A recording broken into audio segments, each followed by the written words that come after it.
বিকালের মধ্যে গাড়িটা ডেলিভারি দেওয়া লাগবো। ঠিক আছে, আমি 2 ঘন্টার মধ্যে চলে আসবো না। ভাই শুনেন, আমার না 3 ঘন্টার জন্য একটা গাড়ি ভাড়া লাগবে, সঙ্গে ড্রাইভারও। ঠিক আছে। হাই, তুমি ফ্রি আছো তো? আজকে কিন্তু আমরা সারাদিন ঘুরবো, বুঝছো? ড্রাইভারকে চলে যেতে বলি। আসলে আমি ফ্রি নেই, পাপার অফিসে একটা জরুরি মিটিং আছে তো। কি ব্যাপার ড্রাইভার? উনি তোমার ড্রাইভার? হ্যাঁ, আমাদের বাসায় 5 বছর ধরে কাজ করে, খুব বিশ্বস্ত লোক, খুব ভালো মানুষ। আচ্ছা, তাই নাকি? আমি যতটুকু জানি উনি এখন কার সার্ভিসিং কাজ করে।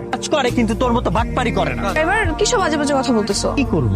খুব তো চাপা মারছিলি। কোটিপতি বাবার একমাত্র কন্যা, এই তোর কোটিপতি বাবার একমাত্র কন্যা। তুমি কি ইমনকে চিনো? কিনবো না কেন? আমরা একই গ্যারেজে কাজ করি। কি? তোমাকে তুমি কোনো বড় লোকের মেয়ে না? এই তুমি আমার কথা বাদ দাও। তোমাকে পাওয়ার জন্য এগুলো বলেছি।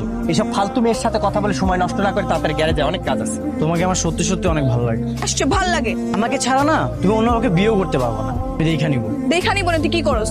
আমিও দেখে নিবো। ফালতু পোলা, পুরো দিনটাই মাটি করে দিছে।